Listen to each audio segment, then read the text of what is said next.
ঈদ উল ফিতরের সলাহ পড়ার সঠিক নিয়ম, কিভাবে ঈদ উল ফিতরের সলাহ আদায় করবেন।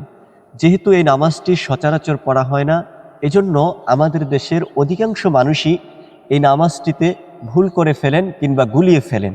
চলুন আমরা আজকে জানি কিভাবে এই ঈদ উল ফিতরের সলাহটুকুন সঠিক নিয়মে সঠিক পদ্ধতিতে আমরা আদায় করব।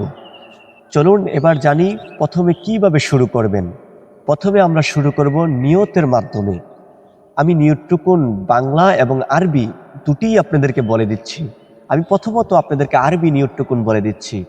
নাওয়াইতু আন উসাল্লিয়া লিল্লাহি তাআলা রাকাতাল ঈদিল ফিত্রি মাআ সিত্তি তাকবীরাতি ওয়াজিবুল্লাহি তাআলা ইক্তিদাইতু বিহাদাল ইমাম মুতাওয়াজ্জিহান ইলা জিহাতি কাবাতি শরীফাতি আল্লাহু আকবার। এই বলে আপনি নিয়ত বাঁধবেন। আর যারা বাংলাতে করবেন তারা বলবেন, আমি 6 তাকবীরের সহিত ওয়াজিব 2 রাকাত ঈদের সলাতের জন্য এই ইমামের পিছনে ইক্তেদা করলাম। এই বলে আপনি ইমাম সাহেবের সাথে তাকবীর বলে আল্লাহু আকবার বলে নিয়ত বাঁধবেন। নিয়ত বাঁধার পরে দ্বিতীয়ত যেই কাজটি করবেন সেটি হলো আপনি সানা পড়বেন। ইমাম সাহেবও সানা পড়বে, আপনিও সানা পড়বেন। সানা পড়ার পরে ইমাম সাহেব প্রথম 3টি তাকবীর দিবেন। প্রথম তাকবীর দেওয়ার পরে আপনি কানের লতি পর্যন্ত হাত উঠাবেন, উঠানোর পরে হাত ছেড়ে দিবেন, একটু সময় বিলম্ব করবেন। তারপরে দ্বিতীয় তাকবীরের সময় যথারীতি আবার হাত উঠাবেন। তৃতীয় তাকবীরের পরে হাত ছেড়ে দিবেন না, তখন হাত বেঁধে ফেলবেন। বেঁধে ফেলার পরে ইমাম সাহেব আউযুবিল্লাহ পড়বেন, বিসমিল্লাহ পড়বেন, সূরা ফাতিহা পড়বেন, তার সাথে আরেকটি সূরা মিলাবেন। তারপরে রুকুতে যাবেন, সেজদাতে যাবেন। এইভাবে করে যথারীতি 1 রাকাত নামাজ সম্পূর্ণ করবেন।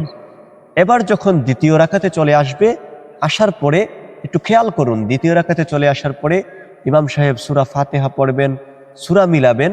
মিলানোর পরে রুকুতে যাওয়ার পূর্বে, তৃতীয় রাকাতে আমরা যেই ভুলটুকুন করি, যেই জায়গাটুকুন আমরা গুলিয়ে ফেলি, সেটি হলো রুকুতে যাওয়ার পূর্বে ইমাম সাহেব তাকবীর বলবেন, তখন আপনি রুকুতে যাবেন না, বরঞ্চ আপনি হাত তুলবেন কানের লতি পর্যন্ত, সেখান থেকে হাত ছেড়ে দিবেন প্রথমবার আল্লাহু আকবার বলে।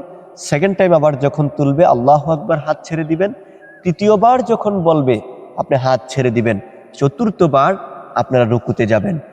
তারপরে রুকু থেকে উঠে সেজদার পরে শেষ বৈঠকে বসে তাশাহুদ, দুরূদ শরীফ, দোয়ায়ে মাসুরার মাধ্যমে নামাজ সমাপ্ত হয়ে যাবে। নামাজ সমাপ্ত করেই সবাই সমস্বরে বলে উঠবেন, আল্লাহু আকবার, আল্লাহু আকবার, লা ইলাহা ইল্লাল্লাহু, আল্লাহু আকবার, আল্লাহু আকবার, ওয়ালিল্লাহিল হামদ।